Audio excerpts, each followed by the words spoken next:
In previous videos, we talked about the gradient descent algorithm, and we talked about the linear regression model and the squared error cost function. In this video, we're going to put together gradient descent with our cost function, and that will give us an algorithm for linear regression, for fitting a straight line to our data. So this was what we worked out in the previous videos. There's our gradient descent algorithm, which should be familiar. And here's the linear regression model with our linear hypothesis and our squared error cost function. What we're going to do is apply gradient descent to minimize our squared error cost function. Now, in order to apply gradient descent, in order to write this piece of code, the key term we need is this derivative term over here. So we need to figure out what is this partial derivative term, and plugging in the definition of the cost function j, this turns out to be this, sum from I equals 1 through m of this squared error cost function term. And all I did here was I just plugged in the definition of the cost function there.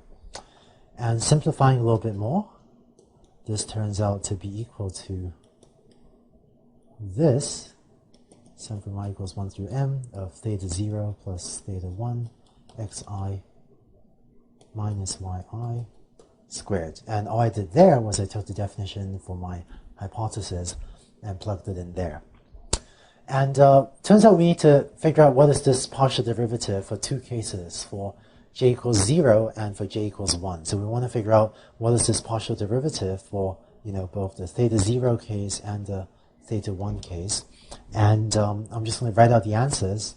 It turns out this first term is simplifies to 1 over m sum from over my training set of just that, xi minus yi.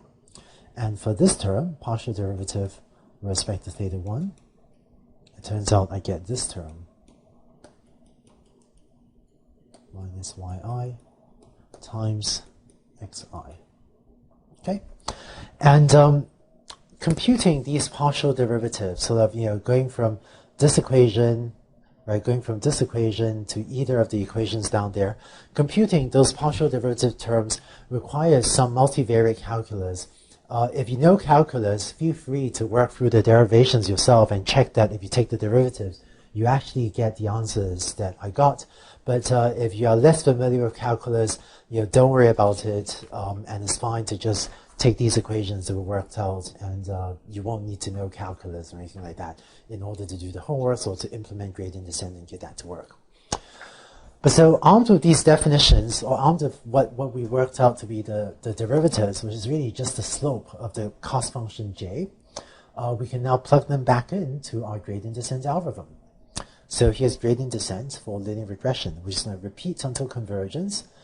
Theta 0 and theta 1 get updated as this thing minus alpha times the derivative term. So this term here. So here's our linear regression algorithm. This first term here, that term is of course just the partial derivative with respect to theta 0 that we worked out on the previous slide. And this second term here, that term is just the partial derivative with respect to theta 1 that we worked out on the previous slide. And just as a quick reminder, you must, when implementing gradient descent, there's actually this detail that you should be implementing it so the update theta 0 and theta 1 simultaneously. So let's see how gradient descent works. One of the issues we saw with gradient descent is that it can be susceptible to local optima. So when I first explained gradient descent, I showed you this picture of it, going downhill on the surface, and we saw how depending on where you initialize it, you can end up at different local optima. You end up, here or here. But it turns out that the cost function for linear regression is always going to be a bow-shaped function like this. The technical term for this is that this is called a convex function. And I'm not going to give the formal definition for what is a convex function, C-O-N-V-E-X, but informally, a convex function means a bow-shaped function, you know, kind of like a bow-shaped. And so this function doesn't have any local optima except for the one global optimum.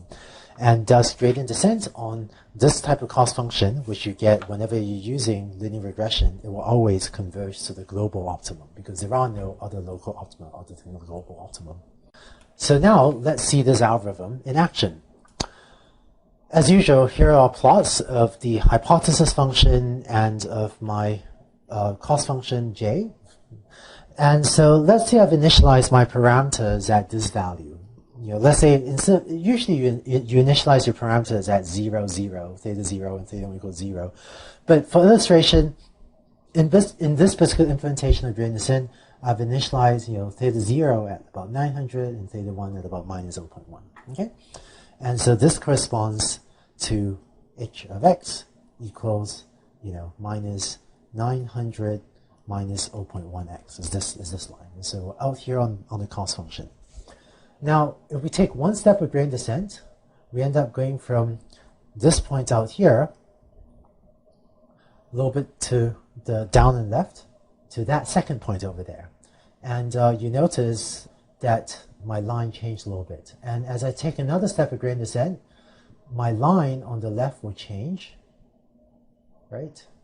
And I've also moved to a new point on my cost function.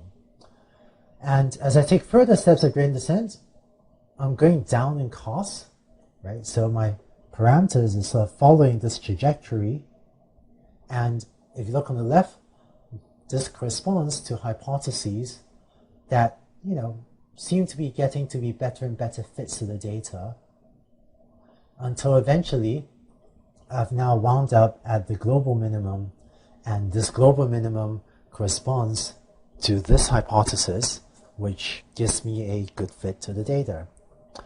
And so that's gradient descent, and we've just run it and gotten a good fit to my data set of housing prices, and you can now use it to predict, you know, if your friend has a house that costs of size 1250 square feet, you can now read off the value and tell them that, I don't know, maybe they can get $250,000 for their house.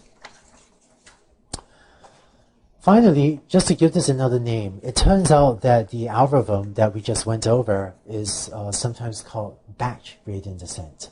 And it turns out in machine learning, I don't know, I feel like us machine learning people, we're not always great at giving names to our algorithms.